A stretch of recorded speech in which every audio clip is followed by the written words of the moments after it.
السلام عليكم صاحبي على سو dhawaada mar kale iyo channelka Cabdinaasir Guusha fadlan hadii aad ka hesho muuqaalkan waxaan rajeynayaa inaad subscribe iyo like bal la dhacdo insha Allah ugu horeysay waxa wareysi bixiyay Rosaare Roble oo sheegay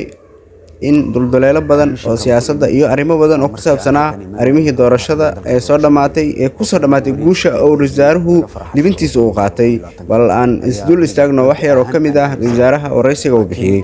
farsamooyinkii iyo talooyinkii iyo siyaasadihii degsanaa ayaa waxa keentay in lagu darsado laakiin aniga markasta raali kama ahayn marna ma xeel lahaa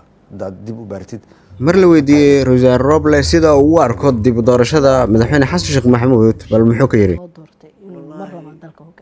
madaxweyne Xasan Sheekh wuxuu ku yimid doorasho xalaal oo habeenkaas dhacday oo doorashatii ugu fiicneed oo ku yimid waxa taas u labayso madaxweyne Xasan Sheekh Soomaaliya oo dhan isku raacday inuu oday yahay oo isku hayn kara Soomaali adduunkan ku hayn kara caalamkan ku wuxuu cadeeyay in madaxweyne Xasan qaladaad badan oo hore u jiray oo dawladdiisii hore ee gashay haddana oday Soomaaliyeed uu yahay wax badan laga filayo Xasan Sheekh hore madaxweyne u soo noqday eedab badan qofka malaa'ig ma ahan waxa lagu tuhmayaa waxa iska dacayad waa jirta laakiin waxaan aaminsanahay inuu oday Soomaaliyeed yahay oo xaaladan dalka hadda loo doorto uu yahay qofka ugu munaasibsanaa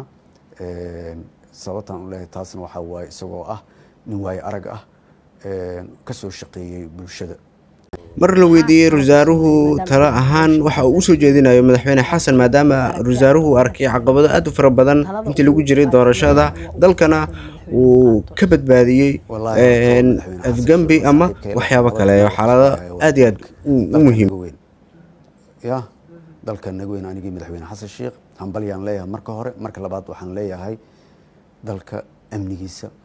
meesha ugu xumeedo jooga degdeg inuu wax uga qabto ilaahay inuu tusan rajeynaya haddana waa wali waa shaqeynaa wada shaqeynaa ana wali ra'iisul wasaare ku sameeyay intuu ra'iisul wasaare ka soo magacaabayo laga dhaarinayo amniga waa muhiim waa kula talinayaa